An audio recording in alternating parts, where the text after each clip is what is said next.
Doctor साहब, कौमी सलामती कमेटी का आज इजलास जिसमें अस्करी और सियासी क़यादत ने शिरकत की और इस मौके पर जो पुरतशद्दुद वाक़यात हुए उनकी शदीद मजम्मत की गई। मैं इस इजलास पर कमेटी के मैं आपकी राय जानना चाहूँगी। देखिए, ज़रा पहले तो एक मजमूई सूरत हाल का जायजा लेते हैं। पाकिस्तान में एक बहुत बड़ा क्रैकडाउन होने जा रहा है।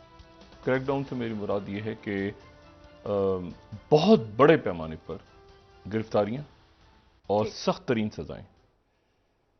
मैं इन सजाओं को जो तजवीज़ की गई हैं और जो मंजूर भी हो गई हैं, इनको मैं कहीं जनरल ज़ियाउल हक साहब के मार्शल के दौर से ज़्यादा सख्त तस्वर कर रहा हूँ आने वाले दिनों में, ठीक। जो कुछ पाकिस्तान में होने जा रहा है। और उसमें दानिस्ता तौर पे या दानिस्ता नादानिस्ता तौर पे अक्रॉस द बोर्ड बहुत से लोग उसमें यूज़ हुए हैं, या क्या हुआ है खुदा जाने, वो अभी आने वाले दिनों में क्लियर होगा। ठीक। और उसमें मैं सिर्फ दो तीन बातें कहूँ। पहली बात तो ये है कि जो मैंने अभी ये निकाला है आर्मी एक्ट 1952 का, सिर्फ इस बात से आप अंदाज़ा लगाएं कि क्या होने जा रहा है। फिर उसके बाद मैं ये सियासत पे आता हूँ कि तौहीन पार्लियामेंट और आज जो कौमी सलामती का इजलास हुआ है। ये जो आर्मी एक्ट और ऑफिशियल सीक्रेट एक्ट, अगर हम दिखा सकें इसको स्क्रीन पे, तो आर्मी एक्ट जो है ये दो हैं अलग अलग। आर्मी एक्ट जो है ये है 1952 का, जी। 1952। और इनमें इस एक्ट का जो ट्रायल है वो उस सूरत में होता है जब कोई फौजी एहलकार कोई जराइम का इर्तिकाब करे। लेकिन इस एक्ट की जो कुछ शिकें हैं वो आम शहरियों यानी सिविलियंस के ऊपर भी लागू होती हैं। ठीक है। अच्छा, अब इसमें होता क्या है कि जो अदालती कार्रवाई है वो फील्ड जनरल कोर्ट मार्शल कहलाती है। और ये जो फौजी अदालत है ये GHQ एडजुवेंट जनरल ब्रांच, या जिसको जैग ब्रांच कहते हैं, उसके अंडर ही काम करती है अदालत। ठीक है। इस अदालत का एक सदर होता है, सही। यानी जिसको जज भी कह सकते हैं आप, या उसको सदर प्रेसिडेंट कहते हैं। वो हाजिर सर्विस, अमूमन एक लेफ्टिनेंट जनरल रैंक। और इस्तेगासे का जो वकील है वो भी फौजी ऑफिसर होता है। और यहां पे जो मुल्जिम है उनको एक प्राइवेट वकील रखने की भी इजाजत मिल जाती है। ठीक है। अच्छा, और अगर इस्तेदाद ना हो तो फिर वो फौजी अफसरानी होते हैं जो कि वकील होते हैं, और फ्रेंड्स ऑफ द एक्यूज्ड का नाम दिया जाता है। यहां जो कार्रवाई है उसके बाद बंदा जो है वो अपील कर सकता है। और अपील जो है उसका जो हाईएस्ट फोरम है अपील का वो है आर्मी चीफ। ठीक है। और आर्मी चीफ तक, अच्छा, इसमें जो मुख्तलिफ शिकें हैं और मुख्तलिफ जो अप्लाई हो रही हैं, जो कि आने वाले दिनों में अप्लाई हो सकती हैं, मैं सिर्फ उसमें ये बता दूं कि ये है क्या। इसमें आर्मी एक्ट में क्या होता है, पाकिस्तान के खिलाफ जंग करने वाले, फौज और कानून नाफिज करने वाले इदारों पर हमला करके अगवा बराए तावान के मुजरिम, गैर कानूनी सरगर्मियों में मुलविस अफराद को माली ताउन फराम करने वाले, मजहब और फिरके के नाम पर हथियार उठाने वाले, किसी दहशतगर्द तंजीम के अरकान, सिविलियन और फौजी तनसीबात पर हमला करने वाले, धमाका खेज मवाद रखने वाले या कहीं लाने ले जाने में मुलविस अफराद, दहशत और अदम तहफ़्फ़ुज़ का माहौल पैदा करने वाले, और बैरून मुल्क पाकिस्तान में दहशत गर्दी करने वाले या उकसाने वाले।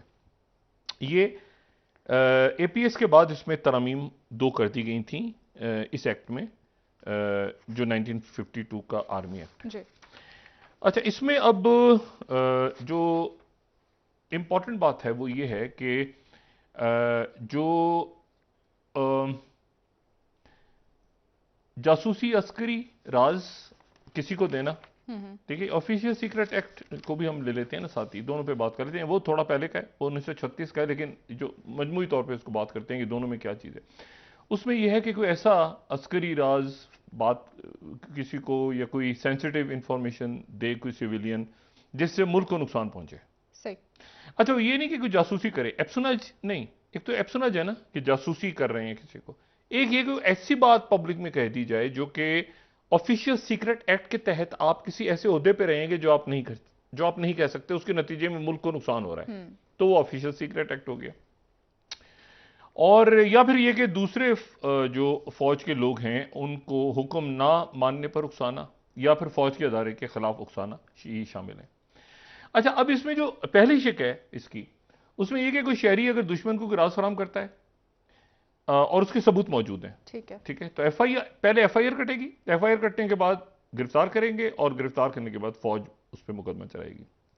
और दूसरी शिक जो है इसकी, ये जो डबल डी है, इसमें अगर कोई शख्स किसी को फौजी कमान के खिलाफ बगावत या फसाद बर्पा करने के लिए इश्तियाल दिलाए, उकसाए या तरगीब या तहरीक देने का सबब बने, तो उस पर आर्मी एक्ट की शिक 21D जो है, जो डबल डी इसमें जो लिखा हुआ आ रहा है, ठीक है। अच्छा, इसमें यह भी है कि चाहे किसी तकरीर के जरिए ऐसा किया गया हो, मीडिया, और अब जो नया इसमें आ गया उसमें मीडिया में सोशल मीडिया भी उसमें ऐड हो रहा है, अगर इसे फौज के खिलाफ उकसाने का तासुर भी मिले तो इस सूरत में भी उसका मिलिट्री ट्रायल ये इन एक्ट के तहत हो सकता है। अच्छा, अगर कोई शख्स तकरीर में कहता है कि फौज अपनी कमान का हुक्म ना माने तो उस पर भी कानून लगता है, या कोई उकसाता है तो उस पर भी ये कानून लगता है। और किसी भी सिविलियंस को 31D में लाके उसका कोर्ट मार्शल किया जा सकता है, लेकिन उससे पहले, जैसे मैंने पहले कहा कि एफआईआर कटेगी, एफआईआर से मजिस्ट्रेट से वो फिर फौज के पास चला जाएगा। और इसमें जो है वो यहां पर चूंकि 245 थी, तो इसलिए फौज को सिविलियन हुकूमत के लिए बुलाया गया था, तो उसको इजाफी इख्तियारात भी मिल गए थे।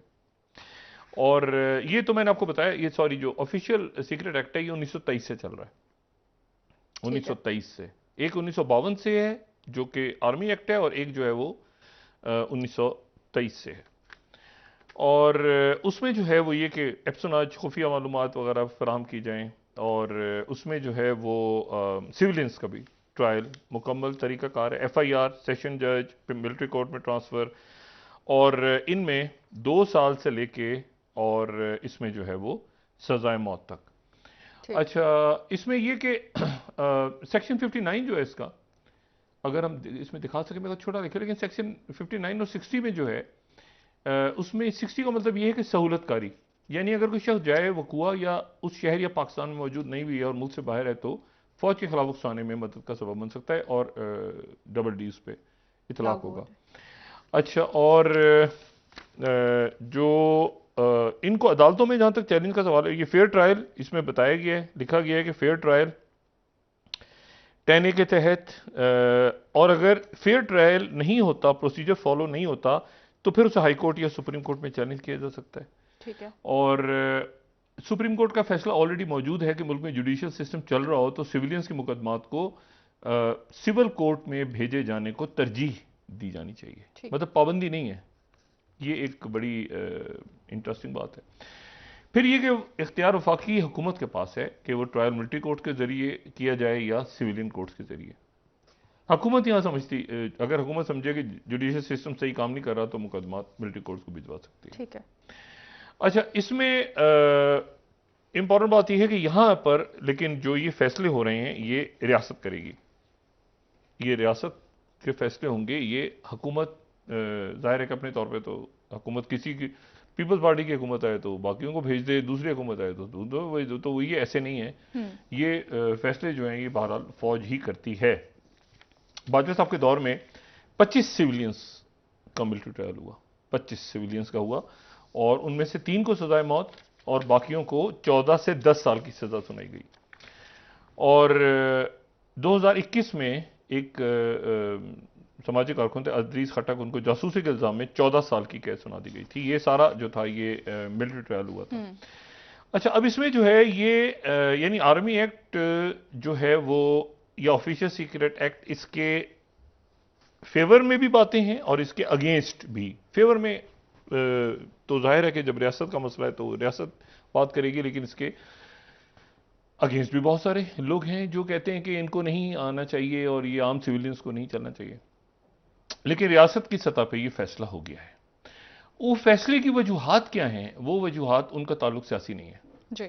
उनका सामने मतलब है कि पीटीआई या इमरान खान, एक तो वो है, हम सियासत पे बात करेंगे, लेकिन ये जो डिसीजंस हैं ये उससे कुछ हटके हैं।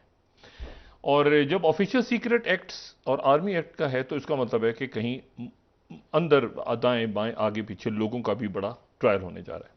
लेकिन इसमें होगा ये कि जैसे ही ये फौजी अदालतें और ये मामला शुरू होंगे तो इंतहाई एंटी इमरान खान या मतलब इंतहाई एंटी पीटीआई शख्सियत इमरान खान साहब के साथ खड़ी हो जाएंगी आके।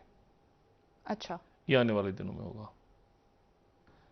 ये वैसे फौजी अदालतें हैं, बड़ा इसको देखना है कि कैसे होता है, ये कैसे है, ये इसका भी अभी तो मैंने सिर्फ वो बताई है बात जो आई है सामने। अमल दरामद कैसे होता है, क्या होता है, वो बात की कहानी है। अभी तो ये कि ये सामने आई ये चीज़ अभी तक हमारे सामने, जो हमें इस्लामाबाद में बैठ के हम जिम्मेदारी से कह सकते हैं कि ये एक खौफनाक मंसूबा, ठीक है ना, जो कि बज़ाहिर बिल्कुल लग रहा है कि मतलब पीछे इसके मामलात जी मुहर्रिकात थे। अच्छा, अब इसमें यह है कि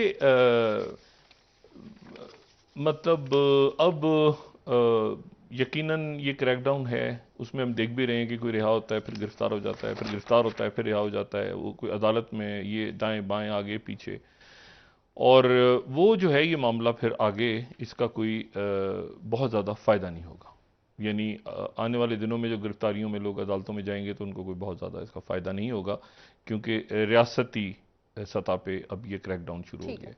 तो इसी तरह से आप देखेंगे एक अदालत ने छोड़ दिया, दूसरी ने पकड़ लिया, दूसरी ने छोड़ा, तीसरे ने पकड़ लिया, एक आए कोई गायब हो गया, कोई ये हो गया। और इसी दौरान जो है वो हुकूमत अपना बजट पेश करने जा रही है। अभी तक जो इतलात हैं वो यही है कि हुकूमत बजट पेश करेगी और बजट के अंदर रिलीफ होगी आईएमएफ के बगैर। ये बड़ी इंटरेस्टिंग बात है। इसहाकडार साहब ने इशारा भी दिया डॉक्टर साहब इस तरफ। आईएमएफ से पैरेलल एक सिस्टम पे पाकिस्तान अच्छा, ने काम शुरू कर दिए। मैं ज़्यादा डिटेल्स में नहीं जाने चाह रहा, मैं सिर्फ ये कह चुका हूँ कि पाकिस्तान में जो भी कुछ हुआ है वो सिर्फ सियासी नहीं है, वो सियासत से बढ़ के इलाकाई और शायद आलमी सतह के ऊपर बहुत कुछ है जिसको कोई ऑन नहीं करेगा, ना कोई डिसऑन करेगा, ना हम नाम लेंगे किसी का। लेकिन ये एक लार्जर गेम था जो जिसके अंदर अनफॉर्चुनेटली पॉलिटिकल पार्टीज आ गई। अब वो कैसे निकलती हैं अपने आप को, वहां काम ऐसे देखें। आज फवाद चौधरी साहब के साथ जो मामला हुआ, अब फवाद चौधरी साहब के साथ ये मामला नहीं होता शायद अगर फवाद चौधरी साहब अपनी एक तस्वीर चंद रोज पहले एक अहम सफारतकार के साथ ये शो ना करते कि मेरा उनसे रब्ता है। अच्छा, और मैं बहुत बार मतलब मैं सिर्फ आपको ये कह रहा हूं कि ये खेल कुछ ज्यादा खराब है। ठीक है, इससे इमरान खान साहब ने कैसे निकलना है, जिनके मतलब लाखों तो नहीं, ज्यादा ही चाहने वाले हैं, करोड़ों चाहने वाले हैं, खामोश उनके मुल्क की सबसे बड़ी जमात है। ठीक है, कैसे निकलना है, कैसे इस मामले से देखना है कि उनके अंदर क्या हुआ, लोग बैठे थे नहीं बैठे थे, क्या ब्रेक ले लेते हैं, क्योंकि उनकी मुखालिफ सियासी जमातें तो पूरी कोशिश करेंगी कि उनको मुकम्मल तौर पे वो जो लियाकत अली खान की हुकूमत का तख्ता उलटने के लिए होता है रावलपिंडी साजिश के, जिसमें वो मेजर जनरल अकबर खान और फैज अहमद फैज और उस तरह से, या अवामी लीग की तरह, फिर ये जो जुमला इमरान खान को दिया बार बार मशरिकी पाकिस्तान, ये भी किसी ने दिया।